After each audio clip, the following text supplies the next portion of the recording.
నమస్కారం city news కు స్వాగతం. ఇక వార్తల వివరాలకు వెళ్లే ముందు ముఖ్యాంశాలు.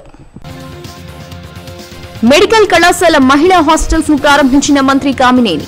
ప్రభుత్వాసుపత్రులను ప్రైవేటీకరించేది లేదని స్పష్టం.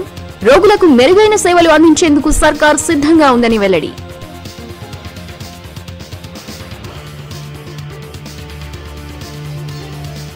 చిన్నారులకు పోలియో చుక్కలు వేసిన MLA Modugula, MLC Ramakrishna. Polio రహిత సమాజమే లక్ష్యంగా పనిచేయాలని సూచన.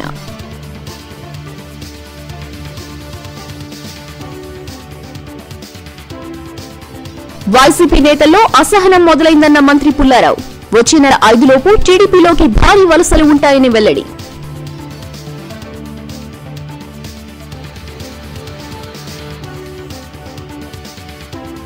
బీజేపీ జిల్లా నూతన అధ్యక్షుడు వెంకట్రావుకు ఘన సత్కారం. గ్రామ స్థాయి నుంచి పార్టీని బలోపేతం చేయాలని మంత్రి కామినేని సూచన.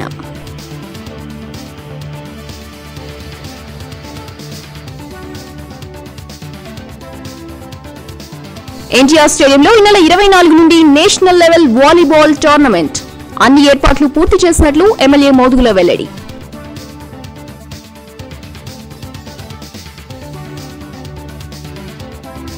బలిజేపల్లిలో భువనచంద్ర చెక్ డ్యాం ను ప్రారంభించిన స్పీకర్ కోడెల, మంత్రి దేవినేని. నిరసన వ్యక్తం చేసిన రైతులు, బుజ్జగించిన నేతలు. పోలియో రహిత సమాజమే లక్ష్యంగా కేంద్ర రాష్ట్ర ప్రభుత్వాలు పనిచేస్తున్నాయని ఎమ్మెల్యే మోదుగుల వేణుగోపాల్ రెడ్డి తెలిపారు. కార్పొరేషన్ పరిధిలో ఏర్పాటు చేసిన పల్స్ పోలియో కేంద్రాల్లో చిన్నారులకు పోలియో చుక్కలను వేసే కార్యక్రమాన్ని ఆయన ప్రారంభించారు. ఆరోగ్యం, విద్య ఎక్కడ ఉంటుందో అక్కడ అభివృద్ధి ఉంటుందని ఎమ్మెల్యే మోదుగుల అన్నారు. తమ పిల్లలకు పోలియో చుక్కలను తప్పకుండా వేయించాల్సిన బాధ్యత తల్లిదండ్రులదేనని సూచించారు. పోలియో మహమ్మారిని దేశం నుండి ఇప్పటికే పారదోలినప్పటికీ ముందు జాగ్రత్తగా పల్స్ పోలియో చుక్కలను దేశవ్యాప్తంగా 5 ఏళ్లలోపు చిన్నారులకు వేసే కార్యక్రమాన్ని కొనసాగిస్తున్నట్టు చెప్పారు. కార్పొరేషన్ పరిధిలో ఏర్పాటు చేసిన పల్స్ పోలియో కేంద్రాల్లో చిన్నారులకు పోలియో చుక్కలను మోదుగుల వేశారు. బాలబాలికలే రేపటి భారత పౌరులైనటువంటి ఉద్దేశంతో ఈ భారతదేశ ఆస్తిని ఆరోగ్యంగా ఉంచాలనేటువంటి భావంతో ఈరోజు పోలియో చుక్కల కార్యక్రమం చివరి రోజు ఇక్కడ రావటం. అయితే ఈరోజు డిఎంహెచ్ఓ గారు పద్మజారాణి గారు, అట్లాగే డిస్ట్రిక్ట్ ఇమ్యునైజేషన్ ఆఫీసర్ గారు, మరి ఈరోజు వారిద్దరి సారథ్యంలో ఇక్కడ 24వ తారీఖు కూడా అర్బనైజేషన్లో కొంత జనం ఎక్కువ ఉంటారని బట్టి 24వ తారీఖు వరకు కూడా పెట్టారు. అందుకని దీన్ని ముఖ్యంగా గుంటూరు పట్టణ ప్రజలు 5 సంవత్సరం లోపు ఉన్నటువంటి బాలబాలికలు పోలియోని ఈ దేశం నుంచి తరిమి కొడటానికి ఇది ఒక ఆయుధం. ఎందుకంటే చిన్నప్పుడు మనం పోలియో ఉన్నటువంటి అనేక కేసులు మనం గ్రామీణ వాతావరణంలో చూసాం. ఈ రోజున పోలియో అనేది జిల్లా మొత్తం మీద 2-3 కేసుల కంటే కనపట్టలేదు. అయితే అది కూడా ఉండకూడదనే భావంతో భారత ప్రభుత్వం, ఆంధ్రప్రదేశ్ ప్రభుత్వం 2 సంయుక్త ఆధ్వర్యంలో నిర్వహిస్తున్నటువంటి కార్యక్రమానికి తల్లిదండ్రులందరూ కూడా మరి ఈరోజు అందరూ వచ్చి ఇక్కడ తీసుకోవడం. ప్రభుత్వ ఆసుపత్రులను ఎట్టి పరిస్థితుల్లోనూ ప్రైవేటీకరించేది లేదని మంత్రి కామినేని శ్రీనివాస్ అన్నారు. పీపీపీ ద్వారా ప్రభుత్వ ఆసుపత్రులు పేదలకు మెరుగైన వైద్యం అందిస్తున్నట్లు చెప్పారు. గుంటూరు ప్రభుత్వ వైద్య కళాశాల మహిళా హాస్టల్లో నూతనంగా నిర్మించిన గౌతమి, కావేరి బ్లాక్లను రాష్ట్ర మంత్రి కామినేని ఎమ్మెల్యే మోదుగులతో కలిసి ప్రారంభించారు. సుమారు 7 కోట్ల రూపాయలతో ఈ నూతన భవనాన్ని నిర్మించారు. గతంలో పోల్చితే వైద్య విద్యను అభ్యసించే వారిలో మహిళల శాతం పెరుగుతోందని కామినేని తెలిపారు. త్వరలోనే ప్రభుత్వ వైద్య కళాశాలలో చదివే విద్యార్థులకు ట్యాబ్లను ఇవ్వనున్నట్లు ప్రకటించారు. గవర్నమెంట్ హాస్టల్స్ ను ఎట్టి పరిస్థితుల్లోనూ ప్రైవేటీకరణ చేసేది లేదని మంత్రి కామినేని స్పష్టం చేశారు. ప్రభుత్వ మెడికల్ కాలేజీలో చదువుతున్న first year, second year, third year, fourth year దాదాపు మాకు 8,000 మంది, ప్రతి ఏడాది 2,000 ఉంటారు. 8,000 మంది స్టూడెంట్స్కి 7 ట్యాబ్స్ ఇచ్చేస్తున్నాం. దాదాపు 12-13 వేల రూపాయలు అవుతుంది ఒక్కో ట్యాబ్. అది ట్యాబ్స్ ఇచ్చి నెక్స్ట్ ఇయర్ నుంచి ఏ ఏడాది జాయిన్ అయిన వాళ్ళకి వాళ్ళకి ముందే ట్యాబ్స్ ఇస్తున్నాం. ఒట్టి ట్యాబ్స్ కాదు, మెడికల్ సబ్జెక్టులన్నీ ఫుల్లీ లోడెడ్ ట్యాబ్స్ని వాళ్ళకి ఇస్తున్నాం. వర్చువల్ వీడియో క్లాస్ రూమ్స్, దాంతోపాటు స్కిల్ ల్యాబ్స్, అలాగే సిమ్యులేషన్ సెంటర్స్ అంటే మామూలుగా నిజంగా మనిషిని చేసినట్టు చేస్తూ ఉంటారు, మనిషి కాకుండానే. అది నేర్చుకోవడానికి, స్టూడెంట్స్ నేర్చుకోవడానికి ఈ 3 అన్ని 11 కాలేజీల్లోనూ స్టార్ట్ చేయడానికి మనకి ప్రభుత్వం 11 మెడికల్ కాలేజీలు ఉన్నాయి. ఇవన్నింటిలో స్టార్ట్ చేయడానికి అన్ని చర్యలు తీసుకున్నాం. ప్రసక్తే లేదు. ఓన్లీ స్టూడెంట్స్కి క్లినికల్ అటాచ్మెంట్ అంటారు, ఆ వర్డ్ పేరు. క్లినికల్ పేషెంట్ని తెలవకుండా నేర్చుకునేది ఏముండదు, అదొక్కటే ఇస్తున్నాం. దయచేసి అందరూ అర్థం చేసుకోవాలి. దానివల్ల ప్రభుత్వానికి మెడికల్ సీట్లు వస్తాయి, స్టూడెంట్స్ చదువుకోవడానికి అవకాశం ఉంటుంది, ఆ ప్రాంతాల్లో మెడికల్ ఫెసిలిటీస్ పెరుగుతాయి, కొత్త ఫ్యాకల్టీస్ వస్తాయి. అందుకని తప్పకుండా దాన్ని అర్థం చేసుకోవాల్సింది కోరుతున్నాను. హాస్టల్స్ లో క్రమశిక్షణతో ఉండాలని స్టూడెంట్స్ కు ఎమ్మెల్యే మోదుగుల సూచించారు. పేదలకు ప్రభుత్వాసుపత్రిలో మెరుగైన వైద్యం అందించేందుకు చంద్రబాబు ప్రభుత్వం ప్రత్యేక శ్రద్ధ వహిస్తుందన్నారు. డెఫినెట్గా వాటన్నిటికి కూడా, ఎందుకంటే సేఫ్టీ ముఖ్యం. విద్యార్థిని కూడా చెప్పేది ఒకటి, ఎందుకంటే కాలేజీ చదువుకునే పుస్తకాలు అయితే హాస్టల్లో చదువుకునేది ఒక కల్చర్ తోటి అందరి విద్యార్థులతో కలిసి వెళ్ళటం, తల్లిదండ్రులు దూరంగా ఉండి బాధ్యతాయుతంగా పెరగడం అనేది హాస్టల్లో చాలా నేర్చుకుంటాం. ఎందుకంటే నేను కూడా లా చేసినప్పుడు పూనాలో కూడా నేర్చుకుంది ఇదే కాన్సెప్ట్.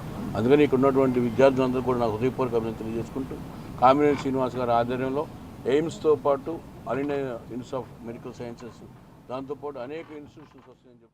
జిల్లా వైద్య ఆరోగ్య శాఖ ఆధ్వర్యంలో నిర్వహించిన 2వ విడత పల్స్ పోలియో కార్యక్రమం విజయవంతమైంది. ఎమ్మెల్సీ రామకృష్ణ, డిఎంహెచ్ఓ పద్మచారాణి తదితరులు పాల్గొని చిన్నారులకు పోలియో చుక్కలు వేశారు. పోలియో రహిత సమాజం కోసం ప్రతి ఒక్కరూ కృషి చేయాలని ఎమ్మెల్సీ ఏఎస్ రామకృష్ణ చెప్పారు. జిల్లా వైద్య ఆరోగ్య శాఖ ఆధ్వర్యంలో నిర్వహించిన 2వ విడత పల్స్ పోలియో కార్యక్రమం విజయవంతంగా సాగింది. ఎమ్మెల్సీ రామకృష్ణ, డిఎంహెచ్ఓ పద్మజారాణి ఇతర అధికారులు పాల్గొని చిన్నారులకు పోలియో చుక్కలు వేశారు. దేశంలో పోలియో మహమ్మారిని తరిమి కొట్టేందుకు అందరూ సహకరించాలని ఎమ్మెల్సీ సూచించారు. 5 సంవత్సరాలలోపు పిల్లలందరికీ తప్పనిసరిగా పోలియో చుక్కలు వేయించాలని చెప్పారు.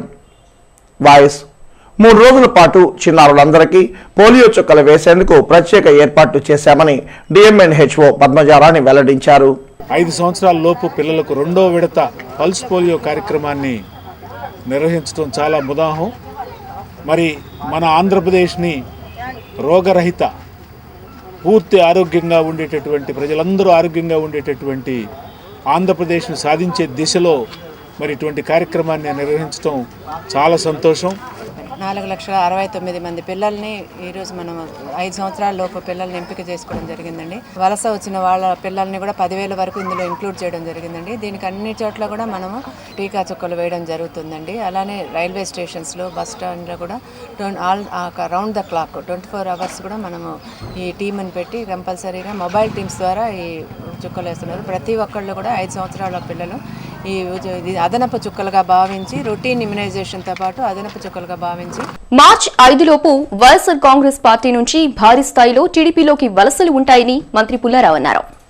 జగన్పై ఇప్పటికే ఆ పార్టీ నేతల్లో అసహనం మొదలైందని, రాష్ట్రాభివృద్ధికి చంద్రబాబు చేస్తున్న కృషిలో భాగం అయ్యేందుకు ఆ పార్టీ నేతలు సిద్ధంగా ఉన్నట్లు మంత్రి పుల్లారావు చెప్పారు.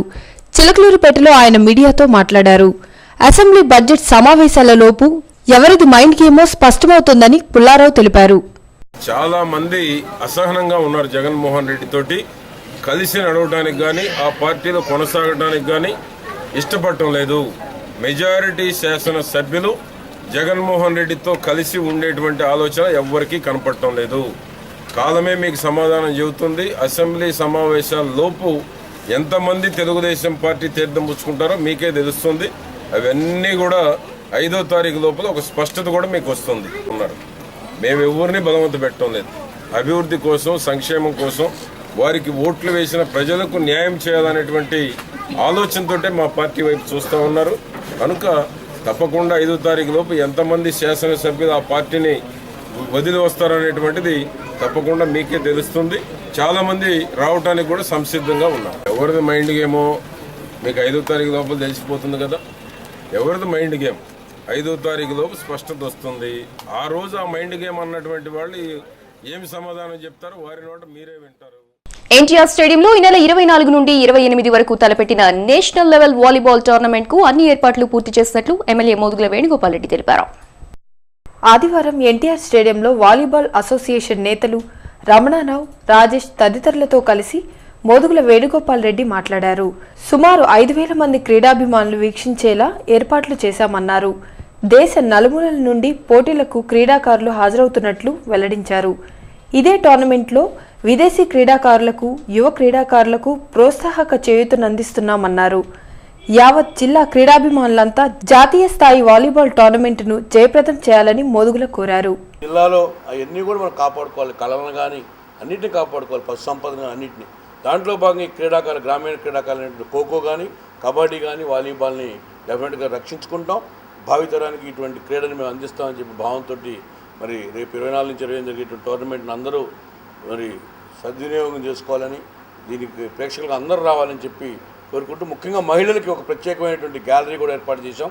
గృహిణులు, మహిళలు, బాలికలకి కంపల్సరీగా ఒక క్రీడ ఇది ఒక గ్యాలరీ, ఒక స్టాండ్ కూడా ఏర్పాటు చేశాం. బట్టి దీన్ని సద్వినియోగం చేసుకోవాలని చెప్పి ప్రతి ఒక్కరిని కోరుకుంటూ గుంటూరు పట్ల ప్రజానికం తీసుకుంటూ సెలవు తీసుకుంటాం.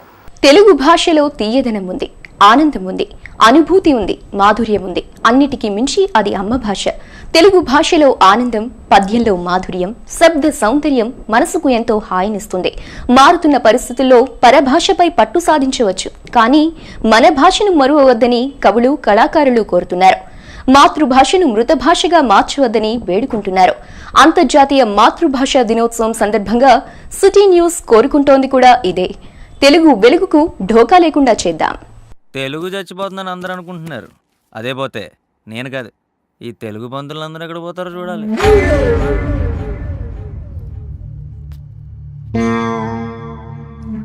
తెలుగు చచ్చిపోయే పరిస్థితే వస్తే దానికంటే ఒక్కరోజు ముందు నేనే చచ్చిపోతాను. పక్క రాష్ట్రాల వారు భాష అని చచ్చిపోతుంటే మీరు తెలుగు చచ్చిపోవాలనుకుంటున్నారు. తెలుగు అంటే 35 మార్కులు ముక్కి మూలిగి తెచ్చుకోవటం కాదురా. అది మనం అమ్మతో మన బాధల్ని, ఆనందాల్ని పంచుకునే వారది. అయినా దెబ్బ తగిలితే షిట్ అని అశుద్ధాన్ని నోట్లో వేసుకునే మీకు తెలుగు గొప్పతనం ఏమర్థం అవుతుందిరా? అమ్మా అన్న పిలుపులో అనురాగం ధ్వనిస్తుంది,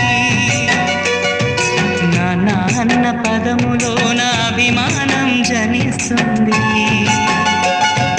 మమ్మీ డాడీలోన ఆ మాధుర్యం ఎక్కడుంది, మామ అన్న మాట మనసులో తుల్లో నిలుస్తుంది, అత్త అంటే చాలు మనకు ఆదరణే లభిస్తుంది, ఆంటీ అంకుల్లోన ఆ ఆప్యాయత ఎక్కడుంది, పరభాష జ్ఞానాన్ని సంపాదించు, పరభాష జ్ఞానాన్ని సంపాదించు, కాని నీ భాషలోనే నువ్వు సంభాషించు. తల్లి తండ్రి నేర్పినట్టి మాతృభాషరా, తెలుగు మాట్లాడి నువ్వు వాళ్ళ రుణం తీర్చరా, కొంత రుణం తీర్చరా. తెలుగు భాష తీయదనం, తెలుగు జాతి గొప్పతనం, తెలుసుకున్న వాళ్ళకి తెలుగే ఒక మూలధనం. మమ్మీ డాడీ అన్న మాట మరుద్దామురా, అమ్మా నాన్న అంటూ నేటి నుండి పిలుద్దామురా, ప్రతిజ్ఞ పూనుదామురా. సిటీ న్యూస్ ఇప్పుడు ఒక షార్ట్ బ్రేక్.